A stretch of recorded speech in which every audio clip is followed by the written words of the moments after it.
Hi there, it's Janet here from Green Urban Living. I thought I'd make a very quick video on using formic acid as an organic treatment for varroa in your top bar hive. This is a treatment that I've been doing for the last sort of year or so as an alternative to oxalic acid vaporizing. And I've had really good results from a really good mite fall from it. It's a little bit labour intensive maybe, but I quite like how to put the chemicals in. You don't need to open up the hive, which is good for the hive. So I'll show you what I do. Now you need some equipment. You've got your formic acid, which is 65% formic acid. You need some acid proof gloves, which are easy to find in hardware shops. You need some eye protection. That's really important because the acid, it is quite a nasty thing. You certainly don't want it sprayed on your hands or clothing, especially in your eyes. What I also always make sure I have is some water on hand, so if I did splash it onto my skin, I can quickly flush it away with some water. The other thing I use is some cooking spray and a piece of core flute. This is just an old real estate sign that I cut up into strips. So first of all, what I do is I spray the core flute with my cooking oil, so that basically makes it into a very quick and easy, cheap sticky board.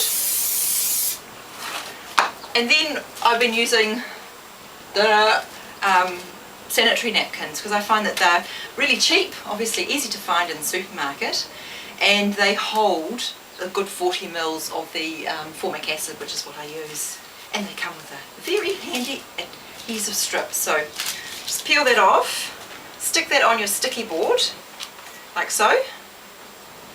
And I pour the formic acid onto the middle part here.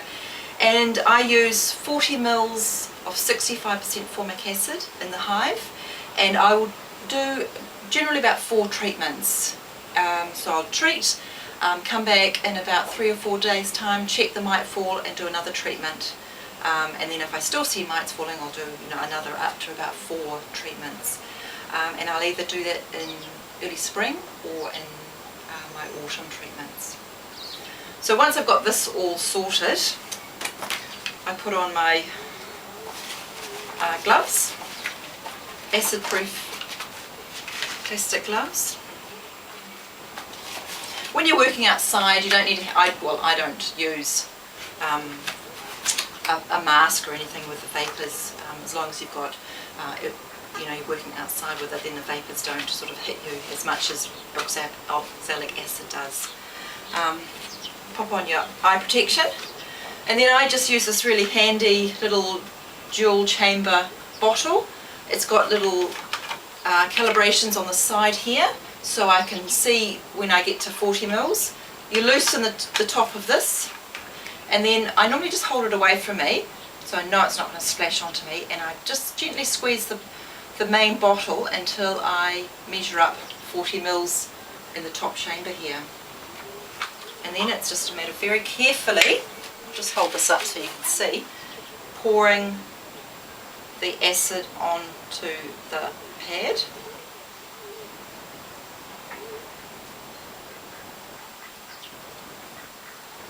Like so.